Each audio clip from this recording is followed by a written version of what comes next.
What's up guys, Mike here, the Detroit Borg, and today we're checking out the brand new Apple Watch Series 3, which is the replacement for the Series 2 watch and joins the now cheaper Series 1 watch. The big news with Series 3 is that it's available in two versions. We have one without cellular and one with cellular. So with cellular, you can actually use your Apple Watch independently of the iPhone. So you can leave your iPhone at home and still have full internet connectivity from your Apple Watch and place and receive phone calls and text messages from the watch using your existing phone number. In addition to cellular, Series 3 also picks up a new dual-core S3 CPU, which is much faster, which enables some new features such as Siri with voice feedback. Also new is a barometric altimeter, which keeps track of elevation, so it knows if you're climbing a flight of steps and can keep track of that with your fitness data. So I'm actually taking a look at three Apple Watches, two of them in aluminum, so one of them is the new gold color plus space gray, and my favorite, the version I'm going to be wearing day to day, which is the new Edition Apple Watch in ceramic gray. So getting to the unboxing of the aluminum Apple Watches, there's a difference in the packaging because we have a new band that's called the Sport Loop, which means it can't be laid flat, so we get a square box like the more premium stainless steel and Apple Watch Edition boxes. So it looks similar, but it's still quite a bit different. If you get the Sport Band, those come in a long skinny box like we're used to seeing for the aluminum watches. So we can see both of our gold and space gray Apple Watches with that very distinctive red dot on the digital crown. Of course, we have plastic surrounding it. Now, another new feature here is that we have the new Sport Loop, which is sort of a fabric Velcro band. Personally, I actually really like this band. It's much softer and very comfortable to wear and can be sized exactly for your wrist. The other great thing about the aluminum watches is that they're designed specifically to match the iPhone 8, which matches the new gold on the iPhone 8, as well as the darker space gray, which the iPhone finally matches. Lifting up the tray, which is made out of a pressed paper, so the entire packaging in this case is biodegradable and recyclable, we'll find all of the accessories, which includes our paperwork, which highlights the major features and how to charge the Apple Watch.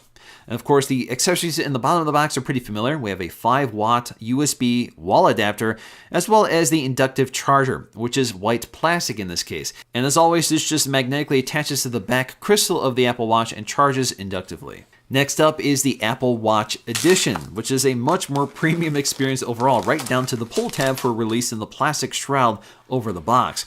Once we lift up the box, first thing we see here is the hard shell case. And to remove the plastic, there's a pull tab there to take it off, and then we're left with that white glossy hard shell case.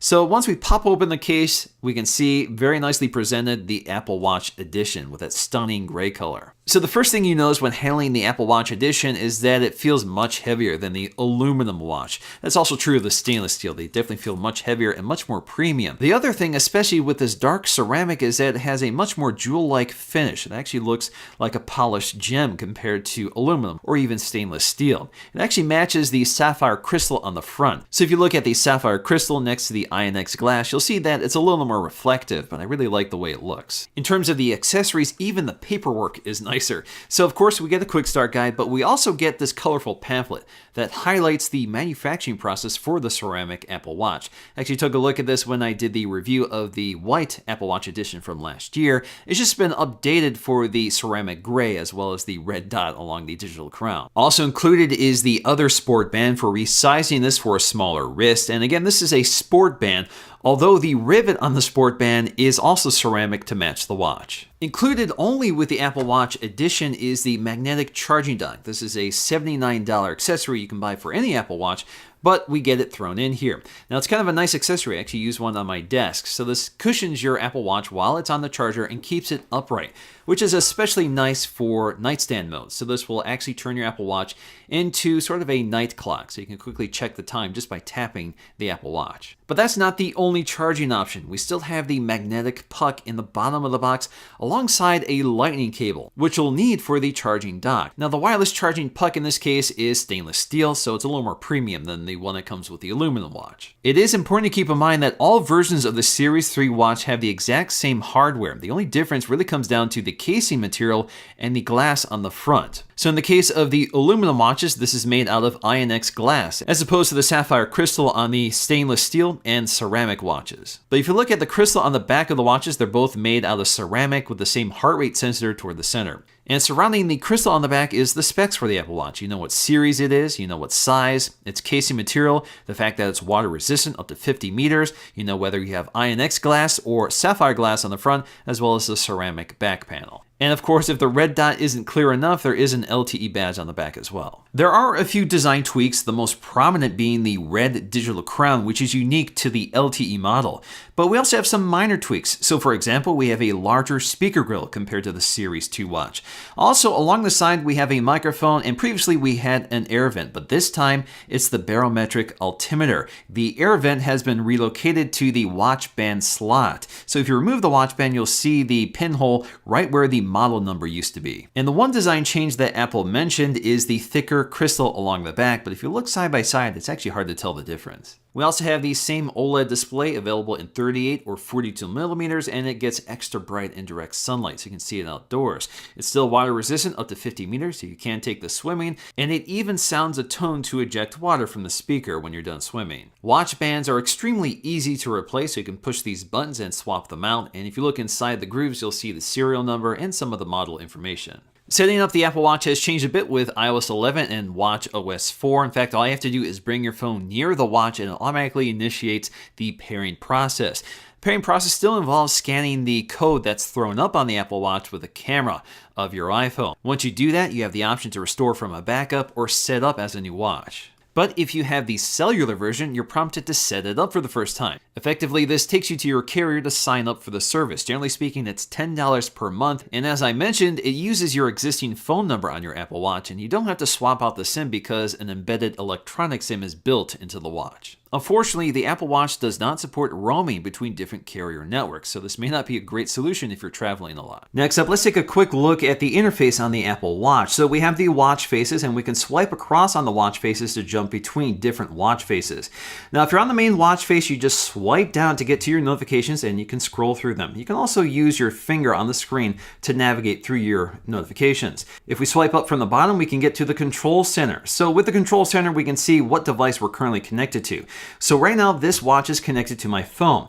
But if it was connected to Wi-Fi only, I would see a Wi-Fi indicator. And if it was connected to LTE, I would see an LTE indicator. Now, because this is a cellular watch, I have a toggle here for cellular data, so I can toggle that on and off if I want. Of course, we have airplane mode, we have our battery status, and we can enter power reserve mode to save some battery life.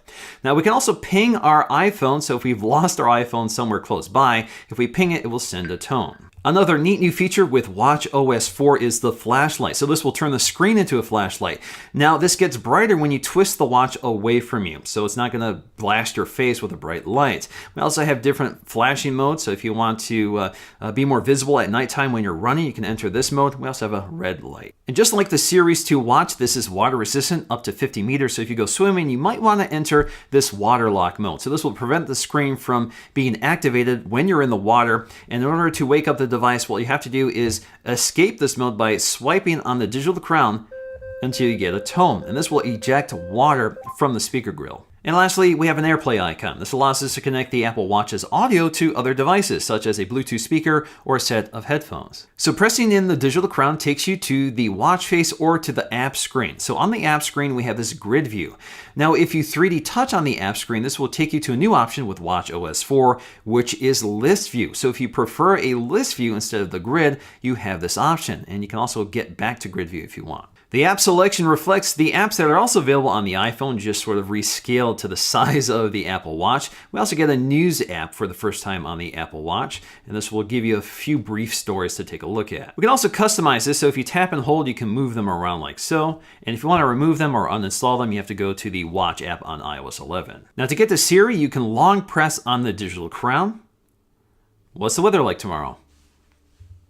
Don't forget your raincoat. So you can see we get voice feedback in addition to on-screen feedback. We can also wake up Siri with our wake up command. Hey Siri, what's the weather tomorrow in Toronto? It doesn't look so nice in Toronto, Canada tomorrow. Down to 48 degrees with thunderstorms. Pressing the side button brings us to the app switcher. So we can see our recently accessed apps on the screen and we can scroll through them. If you scroll all the way down, you can also jump back to all of your apps. Now you can also swipe to dismiss these by swiping left and clicking remove. Double pressing the side button will take you to Apple Pay, and if you long press, this will take you to the power off option and the emergency SOS option, which will call your emergency services, and that's where LTE really comes in handy. In terms of the watch faces, this is the default one, and you can highly customize it. Just tap and hold until you get to the customize option. So with customize, we can change the style, and there's quite a few things we can take a look at. So if you want to go more minimal, you can. We can also swipe on the screen to get to our hands, so we can change the color or style of the hands. We can also customize the complications on the screen, so when we tap on them, we can select new ones, and there's quite a few of them. So we can do things like moon phase, the music app, messages app, and more. So there's quite a few of them. Some of them are just shortcuts to other apps. Some of them do give you some feedback, such as the moon phase. Now, if you want to quickly jump to workouts, you have that as well, or select something else like the weather. Down below, we have our activities, which includes our fitness tracking, as well as our alarms, our battery status, and more. One of the other new watch faces with Watch OS 4 is the kaleidoscope watch face. So I can adjust the kaleidoscope background. If I tap and hold here, I can customize this. So I can change this from facets to radial. I also have rosette. So if you want different kaleidoscope styles, you can select that, swipe the screen to adjust the complications, and more. We also get a Siri watch face with a Siri button in the upper left corner, which takes us directly to Siri, so we don't have to use the wake up command or hold the side button. In terms of what's on the Siri watch face, basically these are cards that are sort of automatically added to our feed here. So they relate to our weather, some of our photographs that we may have taken recently, as well as things we might be interested in, such as the sunset and sunrise time. You can customize this as well. So if you go to customize, you can adjust whether you want the Siri icon to be there or something else. We also have our date and time, so if you want to change this format, you can. We also get a Toy Story watch face with some of the characters fully animated. All you have to do is tap the screen to cycle between the different characters you can pick from.